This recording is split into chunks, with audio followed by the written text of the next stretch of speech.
Hello friends, joint family Chowdhury পরিবারে তোমাদের সবাইকে স্বাগত জানাচ্ছি। আর শুভ নববর্ষের অনেক অনেক শুভেচ্ছা, ভালোবাসা থাকলো। আগামী দিনগুলোর জন্য সবার অনেক অনেক ভালোভাবে যায়।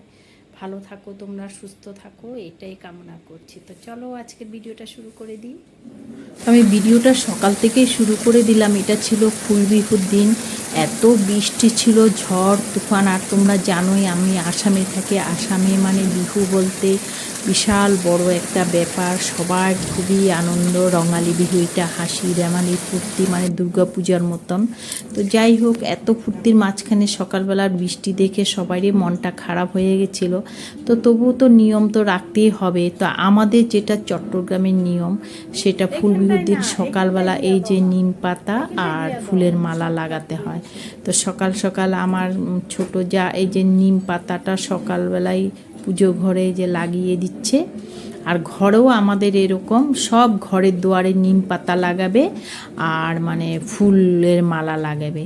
তো এই যে ফুল গাছগুলো আমি দেখাচ্ছি, তার কারণ এখান থেকে ফুলগুলো উঠানো হয়েছে, বাইরের থেকে আর ফুল কেনা হয়নি। অল্প স্বল্প যা ফুল পেয়েছিল গাছের থেকেই নেওয়া হয়েছে। আর আমার ছোট যা একদম শুয়ের মধ্যে সুতা ঢুকিয়ে রাখছে, কারণ আমার মেজো যা চোখে অত ভালো দেখো না। আর তোমরা জানোই যারা আমার ভিডিও দেখো, পেশেন্ট তো বসে বসে কাজগুলো করছে আর কি, মালা গাচ্ছে। কারণ বাড়িতে ছেলে মেয়ে বলতে কেউই নেই, আমরা 6 জন বুড়া বুড়ি। তো যাই হোক, আমার যা বসে বসে মেজো যা এই ফুলের মালাগুলো করে দিচ্ছে, যে দুয়ারে দিবে আর কি। ফুল বিহুর দিন মানে আমাদের ফুলের মালাগুলো দিতে হয় দুয়ারে দুয়ারে। আগে তো সেই মানে গাছে দিত, খাটে দিত, কলসিতে দিত, আলনায় দিত, মানে যা কিছু আছে ফুল বিহু মানে সব জায়গায় ফুল লাগাতো। তো এখন তো আর এটা সম্ভব না, বাড়িতে কেউ নেই, ফুল উঠানো বলো, এগুলো গাঁথা বলো, অনেক কাজ থাকে। তো আমরা এখন মানে খুব শর্টকাটেই করি আর কি। তো আজকে তোমাদেরকে আমি একটা রেসিপিতেই যাব।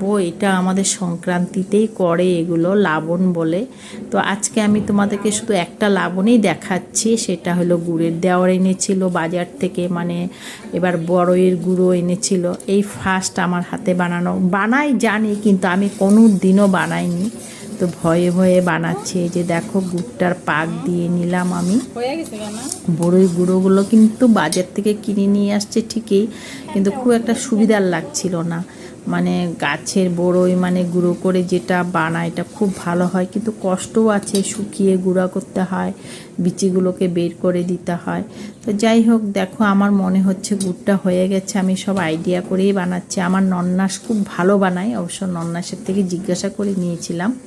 তো যাই হোক, ভয়ে ভয়ে বানাচ্ছি। তো দেখো, আর তোমরা যারা বড়ই আচার মানে বড়ই টক যারা খেতে ভালোবাসো, এটা তো টক মিষ্টি হয়, তো টক যারা খেতে ভালোবাসো এটা কিন্তু করতেই পারো। আর এই গুঁড়াটাতে কিন্তু আমি একটু লবণ মিশিয়ে নিয়েছিলাম, আর কিচ্ছু দিইনি। আর গুড়ের পাক দিয়েই এই যে লাসা লাসা করে বানিয়ে নিচ্ছি। এখন এটাকে সাজে বানাবো।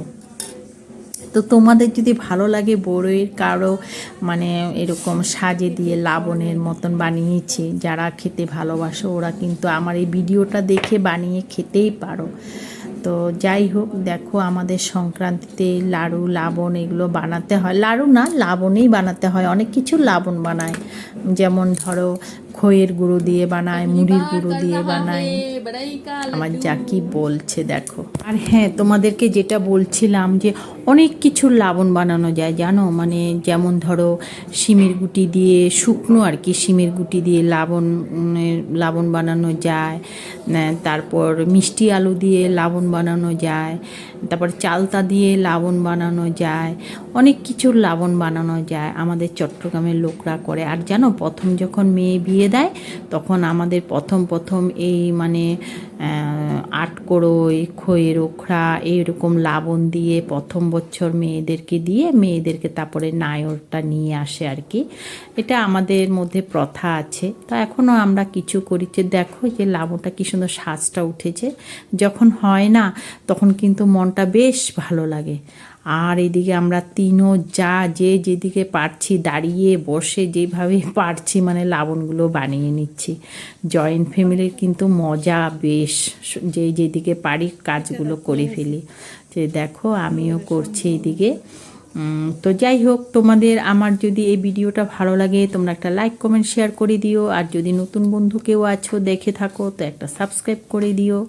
আর এই যে দেখো আমি একদম থালের মধ্যে একদম সুন্দর করে সাজিয়ে সাজিয়ে নিচ্ছি, ভিডিও করব বলে অবশ্য বিশেষ করে। তো একটা কথা বলছি যে যারা টক মিষ্টি খেতে ভালোবাসো, ঝাল তো নেই, টক আর মিষ্টি, চাটনি বা এরকম জাতীয় কিছু খাবার ভালোবাসো, এরকমভাবে সাজ দিয়ে বানিয়ে রাখলে না এটা অনেক দিন মানে রাখা যায় আর কি।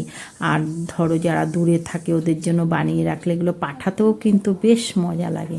তো দেখো দেখতে দেখতে আমার লাবণগুলো হয়ে গেল, বড়ই লাবণগুলো কিন্তু দেখতে বেশ সুন্দরই হয়েছে। তো যাই হোক, আমার যা এদিকে খই বাচ্ছে, পরে আবারও আসবো আরেকটা ভিডিও নিয়ে। আজকের জন্য এখানে।